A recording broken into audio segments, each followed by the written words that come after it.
Perfect starter Pokemon do not exist. In every region and game, we get 3 starters to kick off our Pokemon adventure. We imagine their evolutions, wonder if they'll be overrated, actual garbage, a bad design, or if they're on all fours. But what if I told you we're breaking the mold? What's up guys, InfamousTrainer here, and today we're diving into my latest project, Pokemon Auralon, in the newly founded Novera Region. And get this, we're going crazy, not with 3, but 6 new starter Pokemon.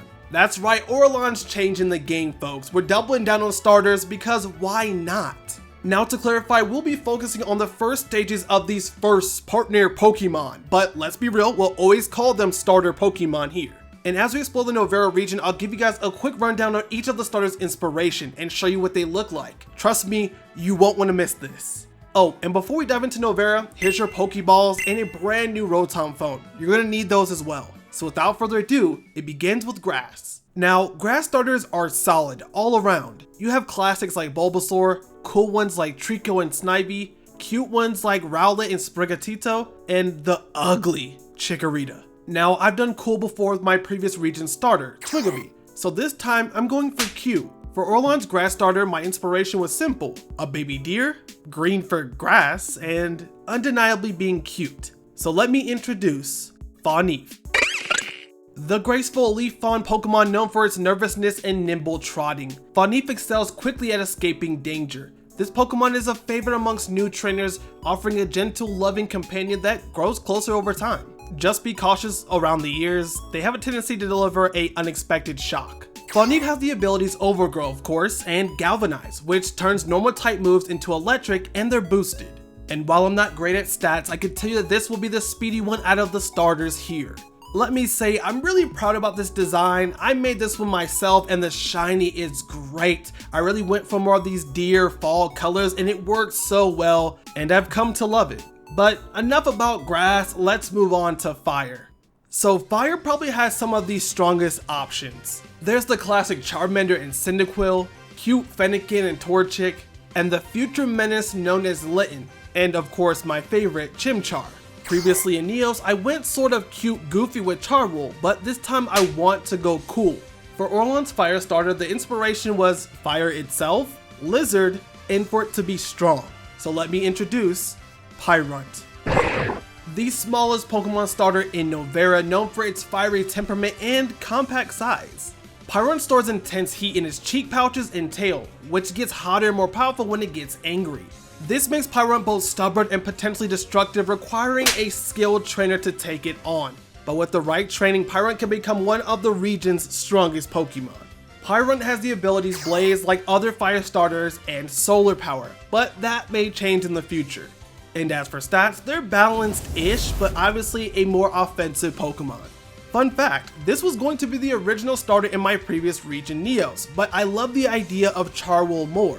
But now Pyrunt can shine in Auralon. It was one that I bought a long time ago from the very talented Kaijumon on Twitter, so thanks again for that. And the shiny, oh my goodness, it goes crazy. I had to pat myself on the back because the blend of pinkish red and blue it's clean, it's nice, it's really good actually, I love it. But of course, enough fire talk, let's go on to water. Now water is the most divisive for me, because Squirtle is iconic, Froakie is the GOAT. I don't mind Sobble and Quaxly, but I'm not a fan of Mudkip or Piplup, for example. Yeah, I said it, not a fan. And previously I created Agwaki, my favorite previously made starter. Naturally, I don't like many water starters, so I had to make this one something I would like as well. So for Auralon's water starter, the inspiration was bats, because they're kinda cute, but weird. Of course, it has to be blue. Also throw bubbles in there because they're awesome. And how about diving? So let me introduce Bubat, the carefree water bat Pokemon who thrives in both the sea and the sky. With its large ears that act as sonar, it has the ability to create bubbles. Bubat is perfect for underwater adventures, as his ears can hear from great distances. And he can even form bubble goggles to help keep his eyes moist when he's out of the water. So for a fun starter Pokemon with a bubbly personality, Bubat is an excellent choice. Bubat has the abilities of Torrent, of course, and Infiltrator, which makes sense with his evolutions, I think. As far as stats, it's the bulkiest out of the 3 here and should be able to take some hits. This does set it apart from some of the other water starters that typically focus on speed or special attack. Now this is one that the talented Yeet Yaffy originally designed but decided to scrap, but I saw so much potential in this Pokemon, so I cleaned it up and brought it into Novera. And it's shiny, it's so good, it leads towards like the Seafoam green color, which I think works well for water Pokemon, and I love it. I kind of cooked with these shiny colors. They're really good, in my opinion anyway. And there you have it, the classic fire, water, grass trio, but remember, we're breaking the mold here with not 3 but 6 starters, so don't choose yet. Wait until you've seen the other 3, keep this Pokemon train rolling, and let's dive into the inspirations of our next unique starter, because it's about to get tougher for you. Now, no surprise, I love anime. My last region was heavily inspired by Black Clover, and I've been recently watching a lot of Dragon Ball Super to get hyped for Sparking Zero. There is so many badass fighters, so I thought, why not turn one of these characters into a Pokemon starter? And there was no better choice than Jiren the Grey. So for this Pokemon inspiration, it's simple. Jiren, but Pokemonified. Maybe throw in some alien elements, and let's tie in a frog for good measure. So let me introduce Gerbit. The fighting type Tad rookie Pokemon with a fierce determination to be the strongest. Gerbit is known for mastering various fighting techniques and will spend hours training to improve. This Pokemon is dedicated to protecting its trainer and allies, often inflating its belly to absorb hits. And Gerbit's readiness for battle makes it a tough but rewarding partner for trainers who can rise to the challenge. Gerbit has the abilities Valor, which boosts fighting type moves when the health is below 1/3, and Defiant, which I think aligns perfectly with Jiren, which will raise its attack when it gets hit by a stat lowering move. As for stats, it's clearly offensive and will hit hard. Now again, I'm really proud of this design, another one that I worked hard on. With the help of Dark and Windy, I was able to perfect it, making it my favorite starter out of the bunch. And of course, look at the shiny. If you know, you know. The shiny of course is a fun callback to El Hermano, the classic and funny meme about Jiren's older brother. It was too good, it was right there, I had to do it. But enough about Gerbit, let's move on to the next one. And next is Flying. And it's insane that we only have 4 pure flying Pokemon, being Tornadus in its forms, Rookidee, and Corvisquire. Why not give us more pure flying types? Well, I'll fix that right now. For inspirations, I looked at Griffins. Or is it Griffons? Either way, we don't have a Griffin Pokemon yet for some reason, and being an awesome mythological creature, I had to bring it in the region. So let me introduce Griffbee. The flying type keeper Pokemon known for its intelligence and protectiveness. Griffbee loves adventure and is bold in trying new things and learning new moves. When dirty, Griffbee becomes quite destructive, so please keep it clean. And it's not the fastest flyer at this stage, but Griffbee enjoys soaring through the skies as well. Griffbee will have the ability Zephyr, which boosts flying type moves when the HP is below 1/3, and Multiscale. Because not many Pokemon have this ability, maybe it's overpowered, but I think it works well with these stats.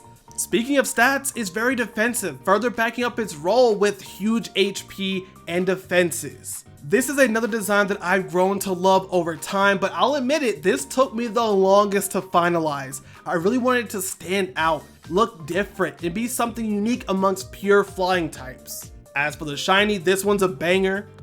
No debate, it might be the best one. It's just something about white shinies we need to see more of. Alright, enough about Griffbee, it's time for the final starter. Well, let's think about it. If I did fighting and flying, which type do I do next? Poison? Dragon? Ice? Yeah, it's rock. Now we actually have some pretty great solo rock type Pokemon like Lycanroc, Garganacl, and Rampardos. But I wanted to bring something more starter-like to it. For the inspiration, I simply thought of rocks, pups, amber, and obsidian. That's literally what came to mind, and I made a Pokemon. So let me introduce Pebark. The playful and curious rock pup Pokemon, Pebark loves to dig and chase and play fetch, building strong bonds with other Pokemon. It has large ears for keen hearing, glowing amber eyes for seeing in the dark, and an obsidian tail that gets sharper with every battle. Though Pebark can be a bit rough, its tail becomes a formidable weapon, especially after some pre-battle sharpening. So if you enjoy Pokemon that's both playful and battle ready, Petbark is a great choice. Now Petbark will have the ability Rumble, which boosts rock type moves when HP is below 1/3 just like the other starter abilities, as well as having Solid Rock, which reduces damage taken from super effective moves by 25%, which is needed because Rock is garbage and has a lot of weaknesses. And as for stats, Petbark is solidly offensive with having much needed defense, so kinda sorta possibly balanced. As for design, this is another one I made myself, and overall I like it. The goal was for it to not be too much like Rockruff, which is kind of the gold standard for rock puppy Pokemon, but I think with the bright eyes and obsidian tail, it really stands out. As for the shiny, it pulls from the inspiration of like darker coyotes and the very rare purple amber. It's honestly really cool looking, which fits into the design later on in its evolutions. And with that being said, that's Petbark. So I wanted to bring in 2 type triangles to shake things up. Pokemon's all about formulas, but why not break them? Think about it. You choose Pyrunt, you're worrying about Petbark and Bubbat. But pick Petbark and suddenly you've got Fawneef, Bubbat, and Gerbert to watch out for. This adds some real depth to your choices, at least for their first stages. Plus, I wanted to have some fun. We've covered tons of real world locations in Pokemon regions, so why not pull from animated, mythological, or just cool inspirations? We're not the Pokemon company, so we can think outside of the Pokeball. But trainers, I'm dying to know, which starter Pokemon are you adding to your team? Will it be a classic type like Fawneef, Pyrunt, or Bubbat? Or something new like Gerbert, Grifby, or Petbark? Drop your choices in the comments down below. Oh, and here's a little teaser for you if you're worried about their evolutions. First of all, no overlapping types, and those who are on 4 legs will remain that way. That's crazy, right? Yeah, no Litten or Sprigatito situation here. Well, let me know your thoughts and your starter theories in the comments down below. Thank you guys for watching, and I will see you guys in the next one for Pokemon Auralon and the Novera region. Bye!